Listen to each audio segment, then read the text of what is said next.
It was May 1824. The location was the steaming, fever-ridden delta of the Irrawaddy River in Burma. To the casual observer, the scene might have looked like the aftermath of a great victory.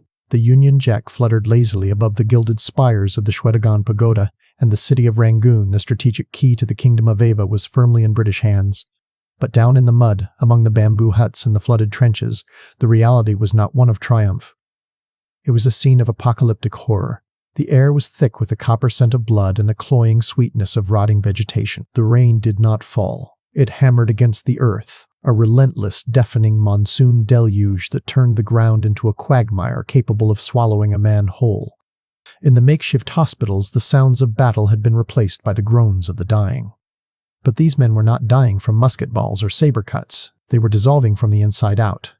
Cholera and dysentery were tearing through the ranks of the expeditionary force with a ferocity that no enemy army could match.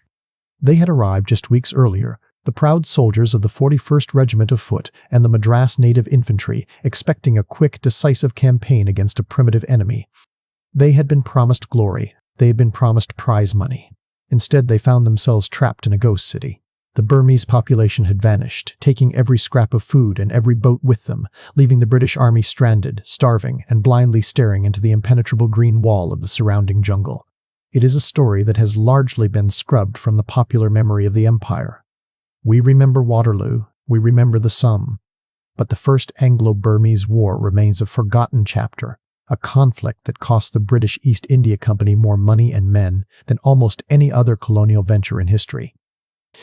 If you believe that the history of our nation deserves to be told in full, not just the famous victories, but the desperate stands and the impossible odds, then I invite you to subscribe to this channel and explore our latest documentaries on British military history. By doing so, you help us keep these stories alive. Back in Rangoon, the silence of the jungle was deceptive. The British commanders, sitting in their damp headquarters, believed they were facing a disorganized rabble. They were catastrophically wrong.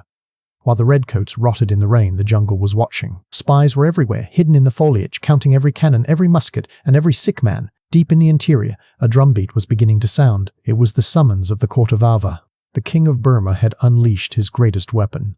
He had recalled the armies from the west and placed them under the command of a man whose name was whispered with terrified reverence across Southeast Asia, Maha Bandula. Bandula was not merely a warlord. He was a tactical genius who had never known defeat. And he was marching south with a force that dwarfed the ragged British garrison, but the immediate threat was closer. Just a few miles upriver from the main British position lay a small, isolated outpost known as Kemandine. It was a miserable, exposed stockade guarding the river approach. Inside, a skeleton crew of roughly 500 men, a mix of British regulars and Indian sepoys, huddled against the rain. They were wet, they were hungry, and they were critically low on ammunition. They were the bait in a trap they did not yet understand. As the sun began to set on that humid evening, casting long, bruised purple shadows across the river, the jungle suddenly ceased to be silent. The chirping of insects stopped, the birds took flight. A deep, rhythmic chanting began to emanate from the tree line. It was not the disorganized shouting of a mob, but the synchronized war cry of thousands. The sentries at Kemmendine peered over the wooden palisades, their hands trembling as they gripped their muskets. Emerging from the mist were not just skirmishers, but the vanguard of the Burmese Royal Army. These were the Invincibles' elite shock troops who had taken vows of suicide rather than retreat. Men who had tattooed their bodies with magical yantras they believed made them impervious to British lead. There were 5,000 of them. 5,000 battle-hardened warriors advancing on a muddy stockade held by 500 sick and exhausted men. By all the laws of military science, the upcoming night should have been a massacre. It should have been the end of the British expedition. The history books should have recorded the total annihilation of the Kemandine garrison. Yet, as the war drums reached a fever pitch and the first matchlock musket balls began to thud against the timber walls, the British officer in command did not panic. He did not order a retreat to the boats. He looked at his men who were coughing blood, men whose uniforms were turning to rags, and he saw something the enemy did not. He saw the iron resolve of the 41st. He drew his sword not with fear but with a grim, calculated determination. The sun was down, the green hell was coming for them, and the most desperate night of the 19th century was about to begin. To understand why the fate of 500 exhausted men in a muddy stockade mattered so desperately, we must pull our gaze away from the blood-soaked trenches of the Irrawaddy Delta and look at the world as it stood in 1824. It is easy, with the benefit of hindsight, to view the British Empire of the 19th century as an inevitable, monolithic juggernaut, a global force that swept aside all opposition with ease. But in the early decades of the century, that hegemony was far from secure. In fact, it was terrifyingly fragile. The Napoleonic Wars had ended only 9 years prior. Europe was quiet, but it was the silence of a graveyard. The Honorable East India Company, the corporate sovereign that ruled the subcontinent, was balancing on a knife edge. Its coffers were draining, its armies were scattered, and its hold on the vast, complex tapestry of India was maintained largely by the perception of invincibility. That perception was the currency of empire. If the people of India believed the British could not be beaten, they would remain governed. But if that illusion were shattered, if the Company Bahadur was seen to bleed, the entire edifice could collapse overnight. And to the east, a storm was gathering that threatened to do exactly that. For years, the British in Calcutta had looked toward the sunrise with a mixture of arrogance and ignorance. They saw the Kingdom of Burma, or the Empire of Ava, as it was then known, as a backward, chaotic tribal land. They were dangerously mistaken. The Konbaung Dynasty, which ruled from the golden capital of Ava, was not a relic of the past. It was a rising, aggressive, imperial power in its own right. It was a mirror image of the British East India Company, expansionist, militaristic, and hungry for territory. Under the leadership of King Bagidhaw, a monarch of immense ambition, the Burmese armies had been on a relentless march of conquest. They had swallowed the independent kingdoms of Arakan and Manipur. They had overrun Assam. By 1823, the Burmese Empire had expanded so rapidly that its borders now pressed directly against the British frontier of Bengal. This was not a distant colonial skirmish. This was a collision of two tectonic plates. The court of Ava did not fear the British. Why should they? They had defeated the Chinese Qing dynasty in a series of border wars. They had crushed the Siamese. They possessed a military machine that was perfectly adapted to their environment, a force of swift-moving infantry, armored war elephants, and river navies that moved with frightening speed, that called their king the Lord of all white elephants, and the Chakravartin the universal monarch. In their eyes, the white men in Redcoats were merely another barbarian tribe to be subjugated. The crisis point came not with a whimper, but with a catastrophe that sent shockwaves through the marbled halls of Calcutta. Before the main invasion of Rangoon, there had been clashes on the frontier. At a place called Ramu, a British detachment had been intercepted by the Burmese. It was a slaughter. The British officers were killed, the sepoys were routed, and the aura of British invincibility evaporated in an afternoon. The news of the disaster at Ramu hit Calcutta like a physical blow. For the first time in living memory, panic gripped the capital of British India. Traders buried their gold. Wealthy families hired boats to flee down the Hooghly River. The native merchants, sensing a change in the wind, began to refuse credit to the company. The terrifying rumor on the streets was that the Burmese were coming, that they would sack Calcutta and drive the British into the sea. The Burmese Napoleon, Maha Bandula, was said to be carrying golden fetters specifically designed to drag the Governor-General back to Ava in chains. It was against this backdrop of existential dread that the decision was made to launch a counterstroke. The strategy was drawn up in haste and born of desperation. If they could not stop the Burmese in the jungle hills of the frontier, they would strike at the heart. A massive, amphibious invasion force would sail across the Bay of Bengal, seize the port of Rangoon, and dictate terms of peace before the Burmese main army could react. It was a plan that looked magnificent on the maps in the governor's palace. It relied on the assumption that the Burmese would surrender the moment the Royal Navy appeared on the horizon. But war does not respect maps. The expeditionary force, under the command of Sir Archibald Campbell, sailed into a nightmare. They had prepared for a European war. They had brought heavy wool coats, heavy muskets, and heavy artillery.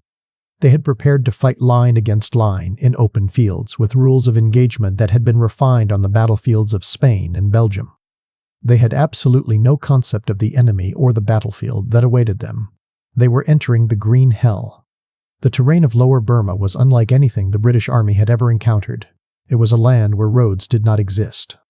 The country was a labyrinth of tidal creeks, swampy paddy fields, and jungle so dense that a man could not see 3 feet in front of his face. It was a landscape that neutralized every advantage the British possessed, their artillery bogged down in the mud. Their cavalry was useless in the thickets. Their disciplined formations, the famous thin red line, could not form up in a forest where the trees grew like prison bars. And then there was the climate. The invasion had been mistimed, a catastrophic error of logistics. They arrived just as the great monsoon was beginning. The skies opened up and drowned the campaign. The trenches filled with water. The bread turned to green mold within hours. The powder for the muskets became damp and useless.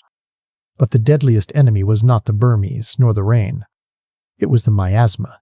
The delta was a breeding ground for malaria, cholera, and dengue fever. Within weeks of landing in Rangoon, the hospitals were overflowing. Men were dying by the hundreds, their bodies ravaged by fevers that the regimental surgeons were powerless to treat. The army of the Indus was rotting away. This was the strategic reality as the soldiers at Kemmendine checked their flints.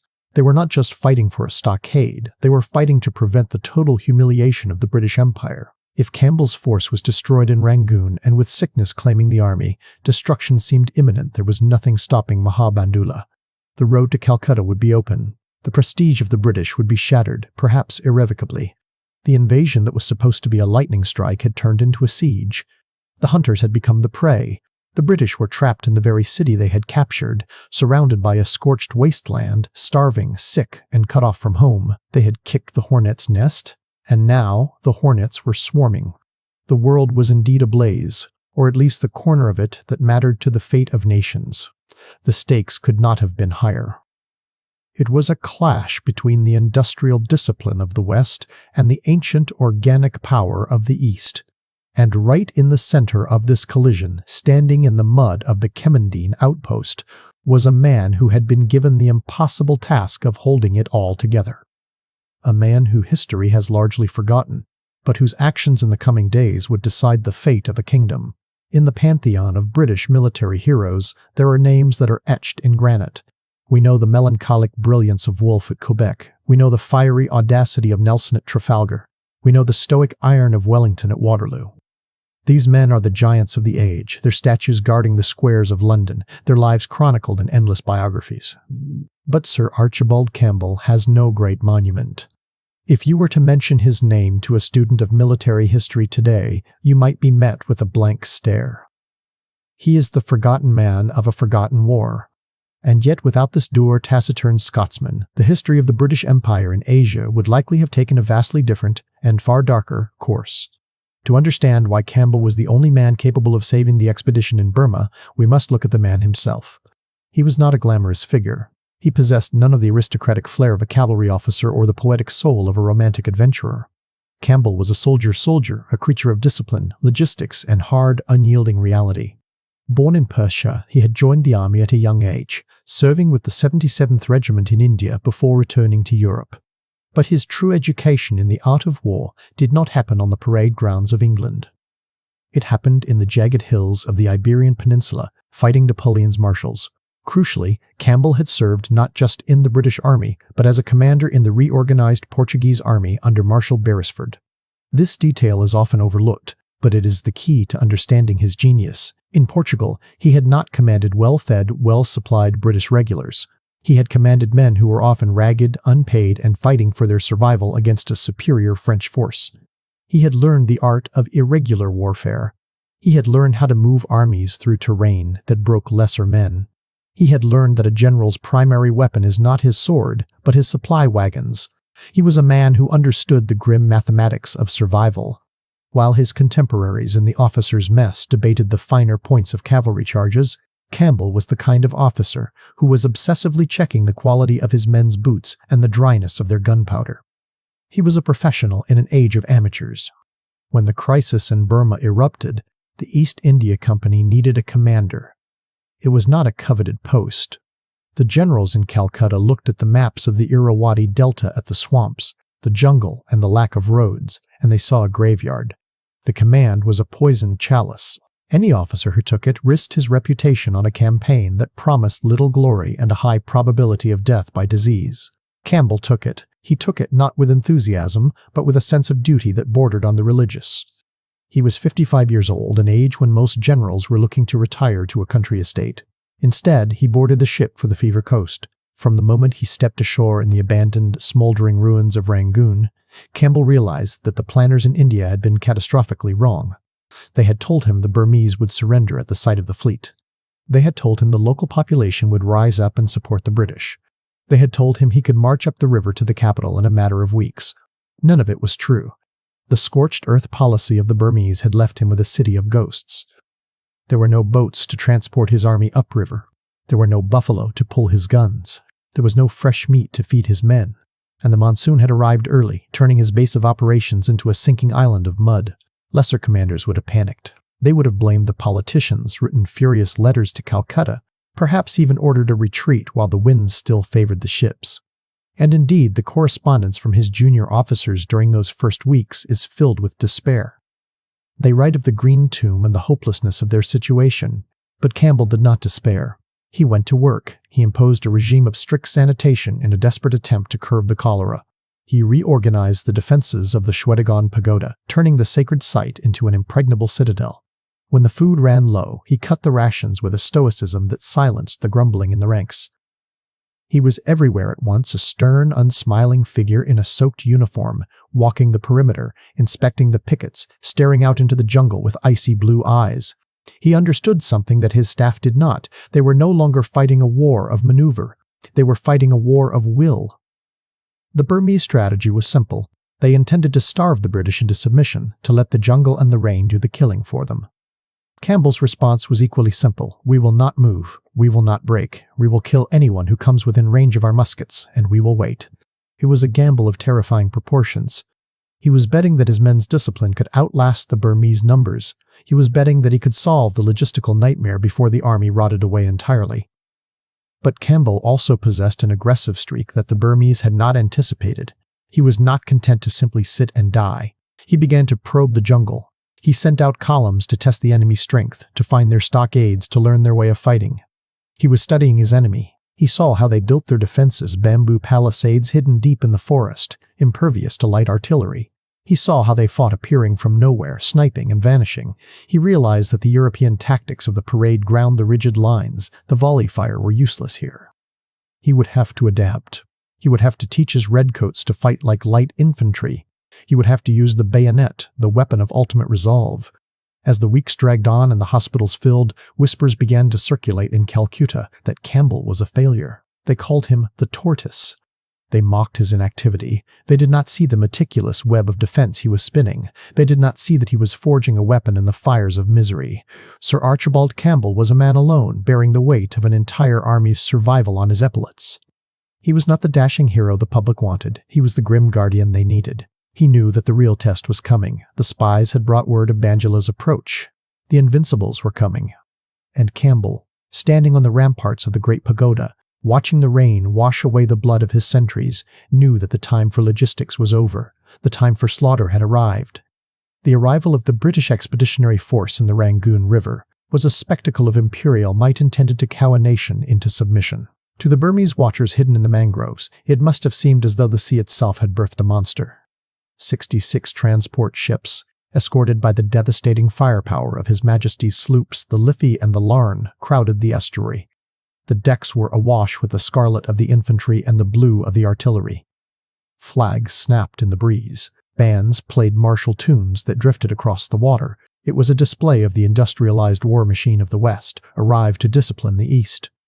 The soldiers, leaning over the rails, looked at the golden spire of the Shwedagon Pagoda rising above the tree line and calculated their share of the loot. They expected a sharp fight, a surrender, and a triumphant return to Calcutta before the season turned.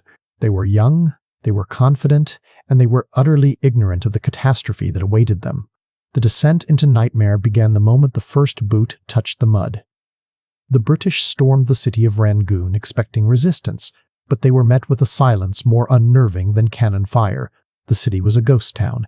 In a masterstroke of strategic denial, the Burmese governor had evacuated the entire population. Every man, woman, and child was gone.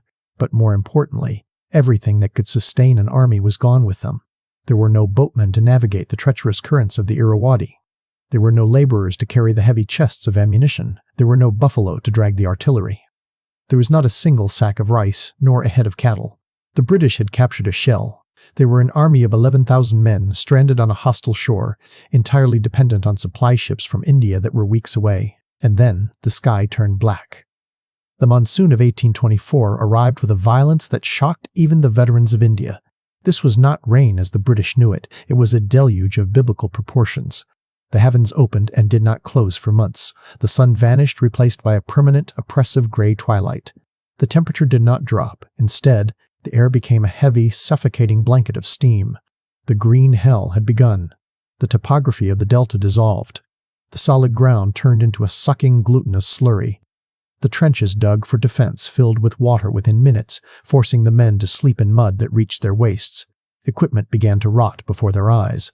Leather boots disintegrated, turning green with mold overnight.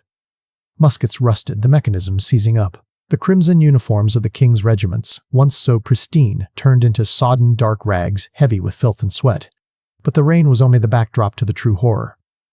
In the stagnant pools and the festering heat, the invisible killers of the delta began to breed. First came the fever. It started with a headache, then the shakes, then a delirium that burned the mind. Then came the dysentery and the cholera, the twin scourges of the Victorian army. The hospitals, hastily set up in damp pagodas, became charnel houses. There were no antiseptics, no antibiotics, and no understanding of germ theory. The surgeons, overwhelmed and exhausted, could do little but watch as the army melted away. Men who had marched proudly off the ships a week prior were reduced to skeletal figures, coughing their lungs out on bamboo mats.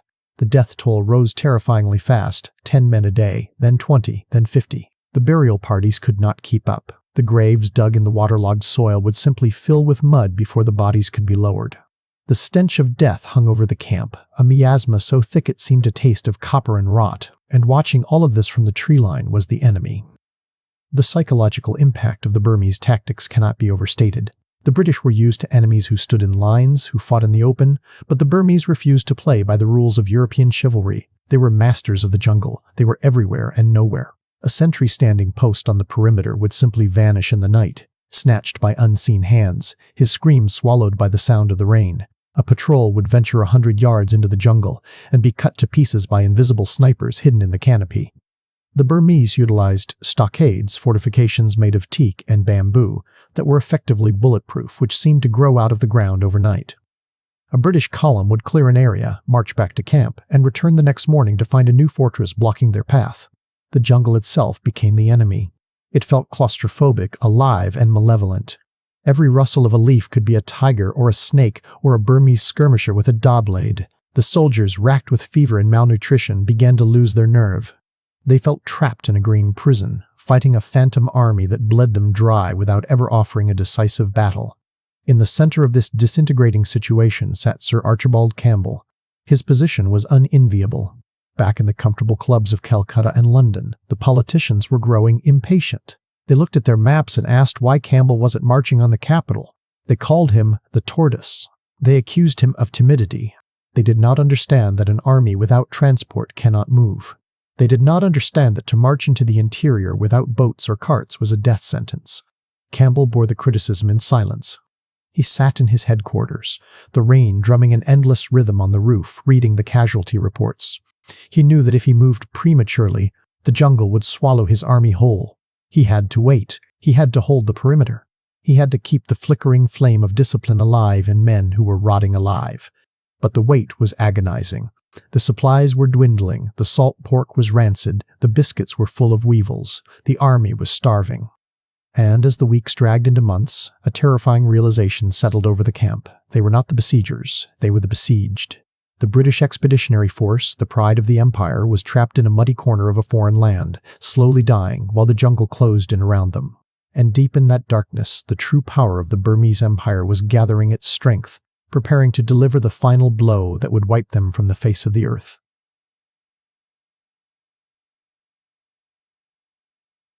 To understand the sheer magnitude of the threat bearing down on the diseased British camp, we must leave the mud of Rangoon and look north to the Golden Court of Ava. While the British politicians in Calcutta dismissed the Burmese as a primitive rabble, Sir Archibald Campbell was about to learn a terrifying lesson. He was facing one of the most sophisticated military machines in Asia. And at the head of that machine stood a man who deserves to be remembered as one of the great captains of history, Maha Bandula. Bandula was the commander-in-chief of the Royal Burmese armies. He was a man of immense charisma and ruthless efficiency, a general who had never known defeat. In the British press, he was often depicted as a barbarian warlord. The reality was far more dangerous.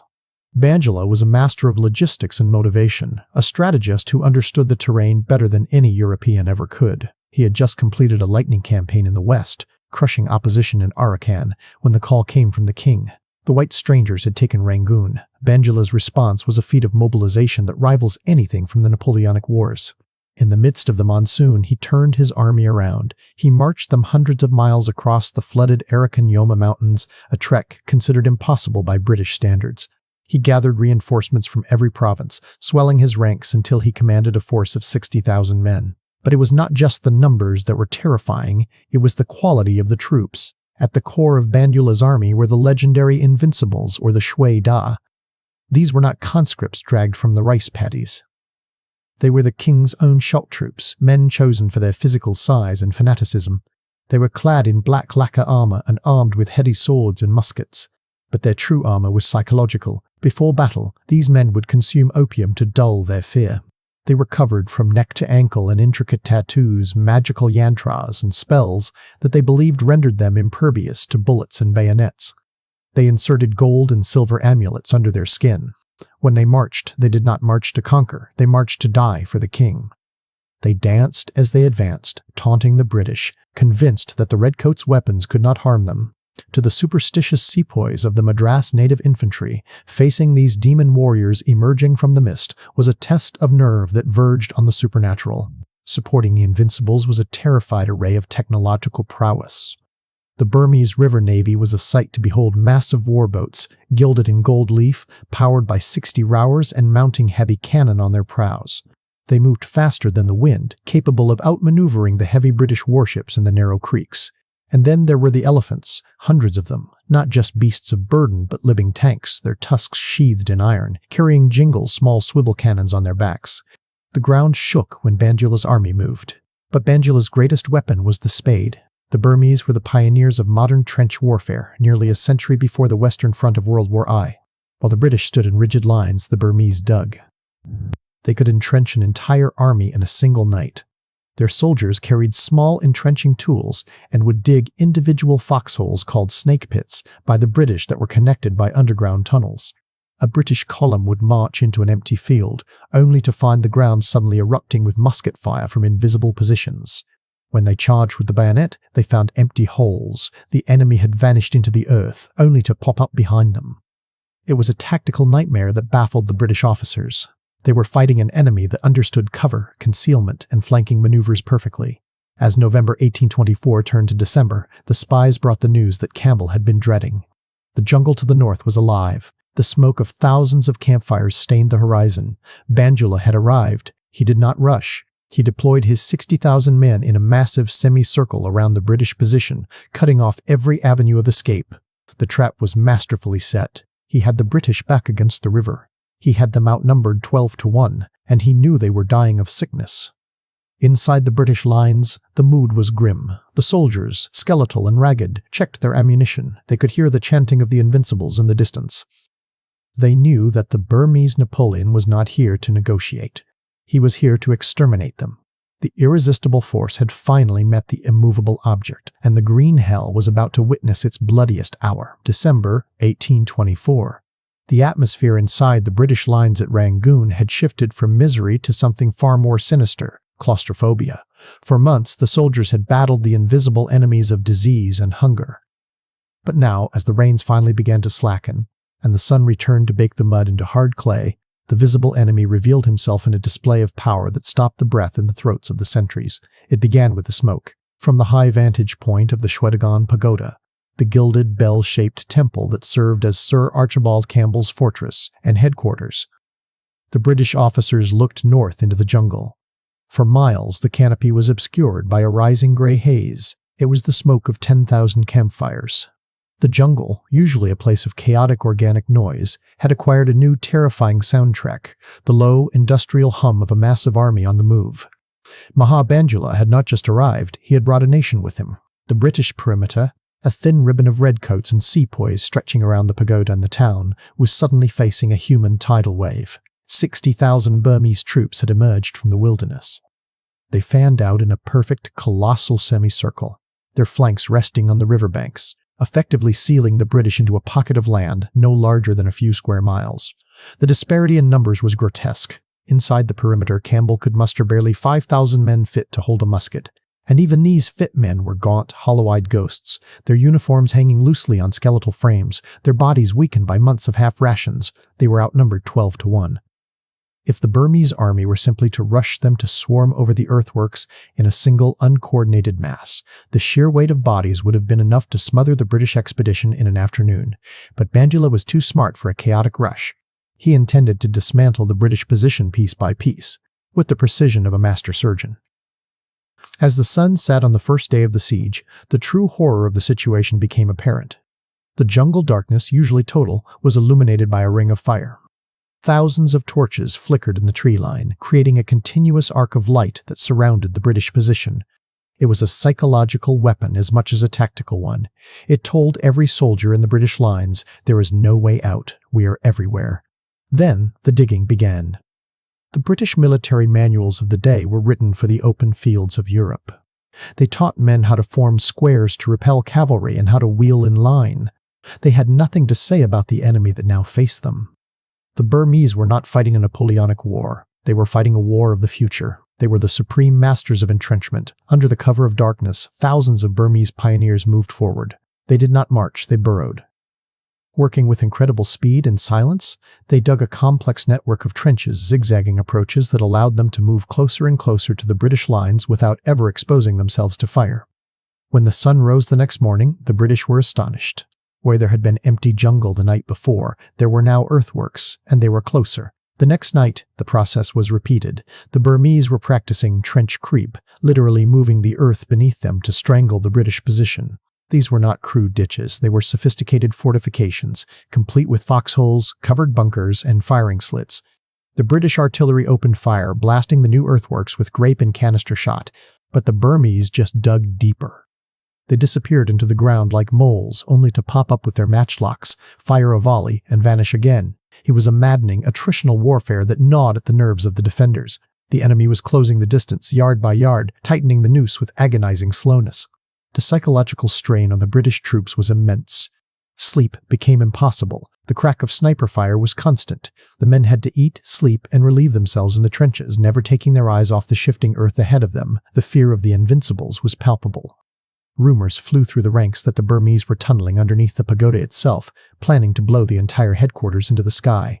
But the threat was not just on land. The Irrawaddy River, the lifeline of the expedition, became a theater of terror. Bandula knew that if he could destroy the British transport ships, the army would starve within a week. He unleashed the fire rafts. These were colossal structures of bamboo, sometimes 100 feet wide, piled high with jars of crude oil, cotton, and gunpowder.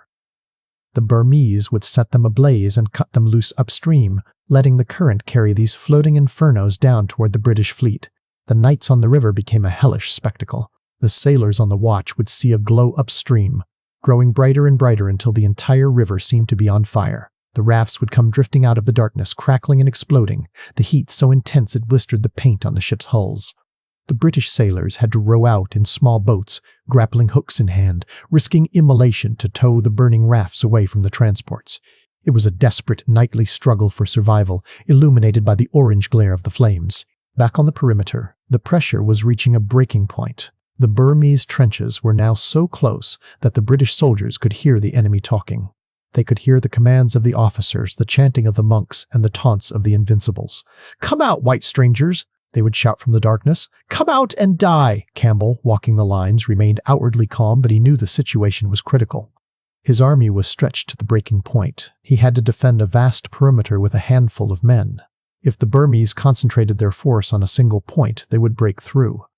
He was playing a high-stakes game of whack-a-mole, rushing his few reserves, the gallant 41st Regiment, and the steadfast Madras native infantry to wherever the firing was hottest. But Bandula had identified the weak link.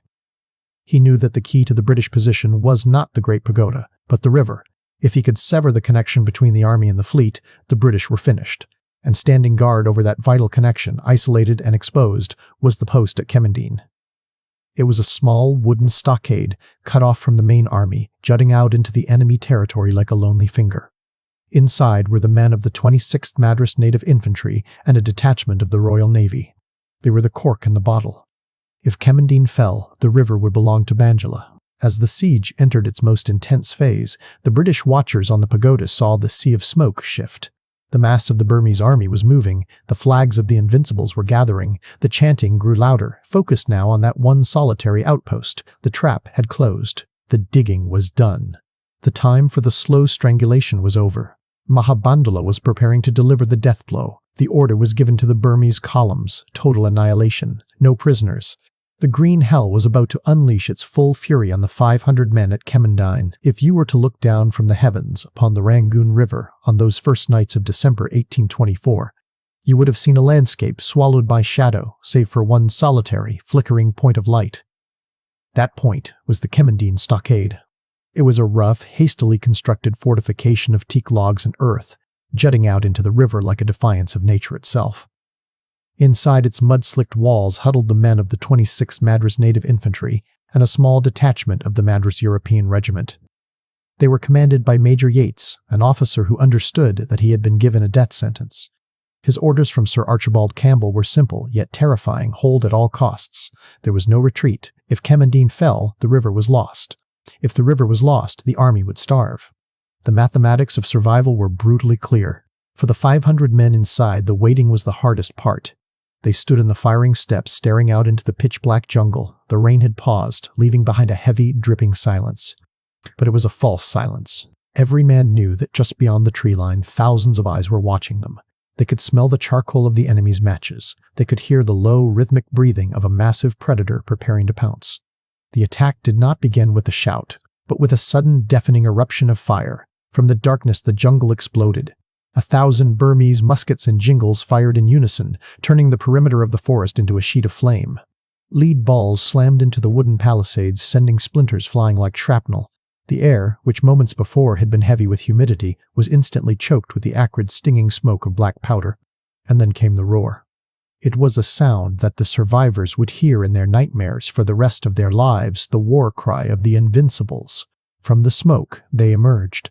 Not in a disorganized mob, but in waves. The elite troops of Maha Bandula, their bodies dark with tattoos, their swords raised, surged toward the stockade. They had abandoned their trenches. This was the final assault. They ran with a terrifying fearlessness, screaming taunts at the defenders, convinced that their amulets would turn the British bullets to water. Inside the stockade, the discipline of the Madras Native Infantry was put to the ultimate test. These were sepoy soldiers born in the heat of southern India, fighting in a foreign land against an enemy that looked and sounded like nothing they had ever encountered. It would have been easy for panic to set in. It would have been easy to break, but they did not break. Major Yates walked the line, his sword drawn, his voice calm amidst the cacophony. He held them. He waited. He waited until the Burmese were so close that the sepoys could see the whites of their eyes, until they could see the intricate designs of the tattoos on their chests. Only then did the order come. Fire! The volley was devastating. At point-blank range, the heavy muskets of the 26th tore through the front ranks of the Burmese assault. Bodies crumpled into the mud. They stepped over their fallen comrades, driven by a fanaticism that defied logic. They threw themselves at the wooden walls, hacking at the timber with their heavy da swords, trying to scale the slippery logs with their bare hands. The fighting dissolved into a brutal, close-quarters struggle. The British and Indian troops reloaded with frantic speed, biting cartridges, ramming powder, priming pans. The barrels of their muskets grew hot to the touch. When there was no time to reload, they used the bayonet. The steel glittered in the flashes of gunfire, thrusting down at the dark shapes trying to crest the walls. But the assault on the land was only half of the nightmare. On the river, the water itself seemed to catch fire. As the infantry assaulted the walls, the Burmese river corps unleashed their masterstroke.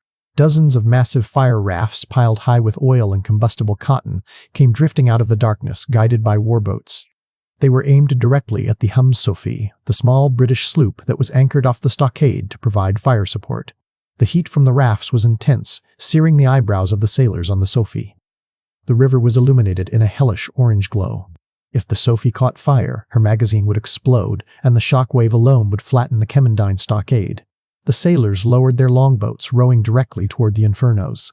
It was a scene of Dantean horror, small wooden boats dancing near the massive burning rafts, the sailors throwing grappling hooks into the flames, trying to tow them away from the ship while Burmese matchlock men fired at them from the banks.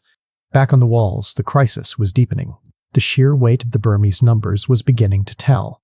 For every Invincible the sepoys shot down, 2 more appeared from the smoke. The defenders were exhausted. Their shoulders were bruised black and blue from the recoil of their muskets. Their throats were parched. The ammunition was running low. There came a moment in the deepest part of the night where the lines seemed to waver. A section of the palisade was breached. A group of Burmese warriors, screaming their triumph, poured into the perimeter. This was the moment where battles are lost. This was the moment where the morale of an army snaps. But the 26th Madras Native Infantry remembered their training. They remembered the drill. A reserve platoon, held back by Yates for this exact second, charged forward. They did not fire. They lowered their bayonets and charged with a guttural roar. The collision was visceral. The cold steel of the company's discipline met the wild fury of the Burmese elite. It was a brawl of stabbing and clubbing in the mud, lit only by the flickering light of the burning rafts on the river. Slowly, agonizingly, the breach was sealed. The Burmese were pushed back, inch by bloody inch, until they were hurled back over the walls. The assault continued for hours, wave after wave. The noise was constant, a continuous rolling thunder of musketry, screams, and the crackle of fire. The defenders ceased to be individuals. They became a single, functioning machine of resistance. Load, present, fire, load, present, fire. They were fighting not for the Empire, not for the King, and not for the East India Company. In those terrifying hours, they were fighting for the man standing next to them. The Hindu sepoy stood shoulder to shoulder with the British sergeant, united by the desperate brotherhood of the doomed. As the first gray streaks of dawn began to touch the sky, the tempo of the attacks finally slowed. The Burmese, for all their courage, could not break the physics of the engagement. They had thrown their finest warriors against a wall of disciplined fire, and they had been broken. When the sun finally rose, burning off the mist, the scene revealed around the Kemmendine stockade was ghastly. The ground in front of the walls was carpeted with the bodies of the Invincibles. They lay in heaps, their black armor shattered, their tattoos providing no protection against the rolling volleys of the 26th. The silence returned. But it was different now. It was the silence of exhaustion. Inside the stockade, the survivors slumped against the muddy walls. They were deafened, covered in soot and blood, their hands trembling so violently they could barely hold their water canteens. They looked at each other with hollow eyes, scarcely believing they were still alive. They had held. Against 5,000 of the finest warriors in Asia, 500 sick, isolated men had held the line. But the victory at Kemandine was more than just a survival story. It was the turning point. Maha Bandula had played his strongest card. He had committed his elite reserves to crush the British flank, and he had failed. The aura of the Invincibles was shattered. The Burmese army, watching from the tree line, had seen their best men slaughtered by the white strangers and their sepoy allies. The psychological tide of the war had shifted. The British were not just cowering in the mud anymore, they were biting back, and high on the ramparts of the Shwedagon Pagoda, Sir Archibald Campbell lowered his telescope. He had watched the distant flashes of the battle all night, powerless to intervene. Now, seeing the Union Jack still flying over the smoke of Kemandine, a grim smile touched his lips.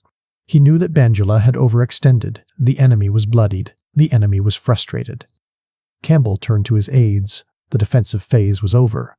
The Burmese had spent their fury against the rock of Kemandine. Now it was time for the British to stop digging and start marching.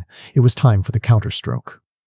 The morning of December 5th, 1824, broke over Rangoon with a strange, heavy stillness. The smoke from the burning rafts on the river had drifted away, leaving the air clear and sharp. On the surface, the situation looked unchanged. The great Shwedagon Pagoda was still an island in a sea of enemies. The Burmese trenches still scarred the earth, encircling the British position like the rings of a constrictor snake. Maha Bandula's army, 60,000 strong, was still there, a massive, brooding presence in the jungle. But beneath the surface, the dynamic of the war had fundamentally shifted. The failure to take the Kemmendine stockade had sent a tremor of doubt through the Burmese ranks. For the first time, the soldiers of the Lord of the White Elephant began to question their commanders. They had been promised that the white strangers were weak, that they were dying, that they would crumble at the first sight of the Invincibles. Instead, the Invincibles were lying dead in the mud by the hundreds, their magical tattoos pierced by British lead. Inside the British headquarters, Sir Archibald Campbell felt this shift. He was a man of few words, a general who communicated in grunts and scribbled orders, but he possessed an instinct for the psychology of war that was almost predatory. He looked at the enemy lines through his telescope. He saw the subtle signs of hesitation. He saw that the digging had stopped. He saw that the chanting had quieted. He realized that Maha Bandula had made the fatal mistake of the confident besieger. He had assumed his enemy was a corpse, when in fact it was merely a coiled snake waiting to strike. Campbell turned to his staff and gave an order that must have sounded like madness. They were not going to dig in deeper. They were not going to wait for the next assault. They were going to attack. It was a gamble of breathtaking audacity. Campbell had barely 5,000 effectives. Bandula had 60,000. To leave the safety of the pagoda and march out into the open against such odds was, by all conventional military logic, suicide. If the attack failed, there would be no retreat. The British army would be cut to pieces in the open field, and the war would be over. But Campbell knew his men. He knew that the 41st Regiment and the Madras Europeans were seething with a cold, quiet rage. For months they had rotted in the rain. They had watched their friends die of cholera. They had been sniped at, mortared, and harassed without being able to hit back. They were done with waiting. They wanted blood. The plan was a masterclass in combined arms warfare, decades ahead of its time. Campbell would not just send infantry, he would use the one advantage the Burmese could not match, naval power. At midday the signal was given. On the river, the Royal Navy gunboats, led by the steamship Diana, the first steam-powered warship ever used in battle by the British, roared into life. They moved up the creeks, their heavy carronades trained on the Burmese flank. The sudden appearance of the Diana, belching black smoke and moving against the wind without sails, terrified the Burmese riverside defenders. They thought it was a fire monster. As the naval guns opened up, shattering the silence with a rolling barrage that pulverized the Burmese earthworks, the gates of the British perimeter swung open. Out they came. 2 columns of infantry. They were a pathetic sight to behold, gaunt, bearded, their uniforms stained and torn, many of them marching with bare feet because their boots had rotted away. But their muskets were clean, their bayonets were polished to a mirror sheen. And they marched with a silence that was more terrifying than any war cry. Leading the charge was the 41st Regiment. They did not run, they walked, they advanced across the open ground toward the Burmese trenches with the steady, inexorable rhythm of a machine. The Burmese were caught completely off guard. They had spent weeks staring at the British lines, waiting for them to die. They had never imagined that these sick, cornered animals would dare to bite back. The Burmese officers screamed orders, trying to rally their men. The trench lines erupted with matchlock fire. British soldiers fell, spinning into the grass. But the line did not waver. The gaps were filled instantly. The Redcoats kept coming. When they reached within 50 yards of the enemy earthworks, the British stopped. The command rang out, clear and sharp in the midday air. "Present! Fire!" A single crashing volley ripped through the Burmese front line. The discipline of the British musketry was absolute. It was a wall of lead that cleared the parapets in seconds. And then came the sound that every enemy of the British Empire in the 19th century learned to fear, the cheer. A deep, guttural roar from thousands of throats as the columns lowered their bayonets and charged. They hit the Burmese trenches like a tsunami. The fighting was vicious and brief. The Burmese were masters of the slit trench and the sniper hole, but they had no answer for a concentrated bayonet charge. The long reach of the British musket and bayonet gave them a decisive advantage in the close confines of the earthworks. The psychological impact of the assault was shattering. The Burmese saw their Invincibles running. They saw the unstoppable red wave crashing over their defenses. Panic, cold and contagious, began to spread through Bandula's army. On the left flank, the naval bombardment intensified. The shells from the gunboats were landing with devastating accuracy, turning the bamboo stockades into splinters.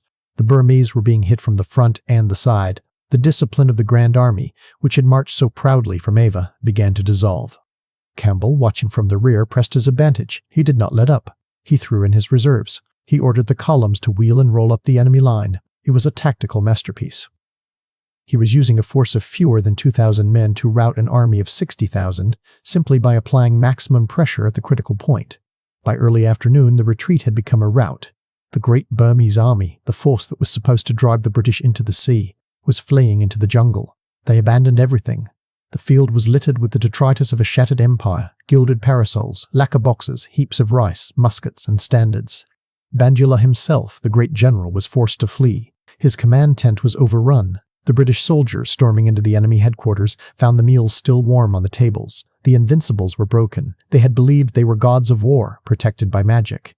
But Campbell had shown them a different kind of magic, the magic of discipline, of combined arms, and of the ruthless application of violence. As the sun began to set, the British soldiers stood amidst the ruin of the Burmese camp. They were exhausted, heaving for breath, their faces blackened with powder smoke, but they were alive, and they were victorious. The siege of Rangoon was broken. The trap had been smashed from the inside. Campbell rode out to the front lines. He did not give a speech. He did not cheer. He simply looked at his men, these ragged, sick heroes who had just performed a miracle, and nodded. They had done the impossible. They had defeated the largest army ever assembled in Southeast Asia with a handful of skeleton battalions. But as the adrenaline faded, the reality of the war returned. The enemy had been beaten, but not destroyed. Maha Bandula was still out there, deep in the jungle, wounded in pride but not in spirit. He would retreat upriver to his fortress at Danubyu. He would regroup. Campbell knew that this victory, as magnificent as it was only a reprieve. The road to the capital was now open. But it was a long, bloody road. To end this war, he would have to go into the heart of the darkness. He would have to hunt down Bandula and finish him. The counterstroke had saved the expedition, but the final act of the tragedy was yet to be written. The British army had survived the defensive phase. Now they had to transition to the offensive. They had to march north, away from their ships, away from their supplies, deep into the territory of a vengeful enemy. The gamble had paid off, but the stakes were about to get even higher. With the siege of Rangoon broken, the dynamic of the war inverted almost overnight. The jungle, which had been a prison for Sir Archibald Campbell's army, now became their highway. The British were no longer the hunted, they were the hunters, but this was no parade. It was a grueling, slogging march north into the heart of an ancient empire that refused to die quietly. The target was Ava, the golden capital, hundreds of miles up the Irrawaddy. To get there, Campbell had to do what his critics said was impossible: move an army without a supply line through hostile terrain. The final reckoning came at the fortress of Danubyu. Here, Maha Bandula had rallied the remnants of his army. He had constructed a fortress so massive, so impregnable, that he believed he could halt the British advance forever. He walked the ramparts under a golden umbrella, a symbol of his defiance, visible to every gunner in the British lines. It was an act of hubris that would cost him everything. On April 1, 1825, the British flotilla unleashed a new weapon, the Congreve rocket. These were primitive, erratic missiles, often more dangerous to the men firing them than to the enemy. But on this day, fate intervened. A single rocket, hissing like a serpent, arched over the walls of Danubyu. It did not explode harmlessly in the mud. It struck the golden umbrella. Maha Bandula, the Burmese Napoleon, was killed instantly. With his death, the soul of the Burmese resistance evaporated. The army did not fight, it dissolved. The road to the capital was wide open. Campbell marched relentlessly, halting only when he was within striking distance of Ava itself, at the village of Yandabo. The court of Ava, terrified by the relentless approach of the white strangers, finally capitulated. The Treaty of Yandabo, signed in February 1826, was a document of utter humiliation for the Konbaung Dynasty. The king was forced to pay a staggering indemnity of £1 million, sterling, an amount that bankrupted the kingdom for a generation. But the territorial consequences were even more profound. Burma was forced to cede the provinces of Assam, Manipur, Arakan, and Tenasserim. In one stroke of the pen, the British East India Company had secured the entire northeastern frontier of India. The threat of invasion that had terrified Calcutta was not just removed, it was obliterated. The victory was total. But as the ink dried on the treaty, the men of the 41st Regiment looked around at their thinned ranks. They had won an empire, but they had left their youth in the mud of the Irrawaddy. The victory had secured a kingdom, but the cost was a generation of ghosts. History is a fickle judge. It remembers the dashing cavalry charges and the decisive afternoons that changed the map of Europe.